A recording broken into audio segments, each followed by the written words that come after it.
Ahmad Dhani, pentolan band Dewa 19, ikut berpartisipasi dalam pemilihan legislatif atau Pileg di Dapil Jatim 1 Surabaya Sidoarjo dari Partai Gerindra.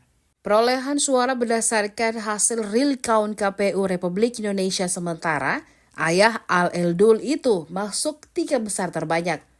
Bahkan suaranya melebihi Putih Guntur Soekarno, politikus PDIP sekaligus cucu Bung Karno. Pantauan Tribun News dari Sabtu 17 Februari 2024 pukul 21 waktu Indonesia Barat, posisi perolehan suara Dhani masih di atas Putih. Ia meraih 29.693 suara, sementara cucu sang proklamator mendapatkan 26.979 suara.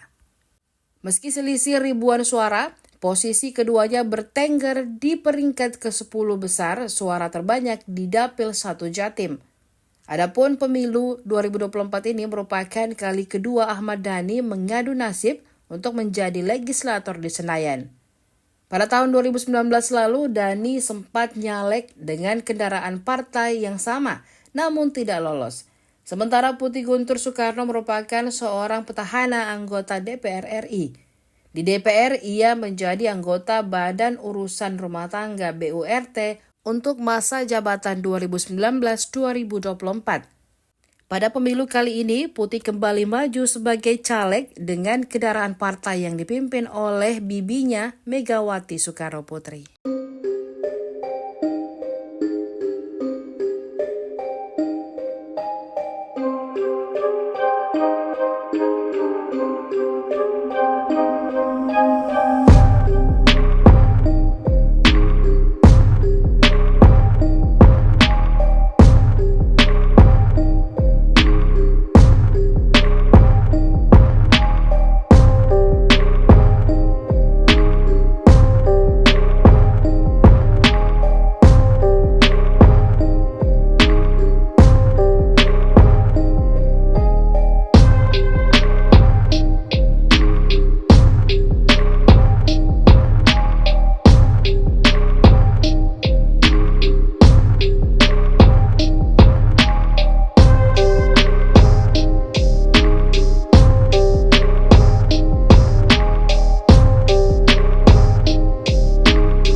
Download Tribun X sekarang, menghadirkan lokal menjadi Indonesia.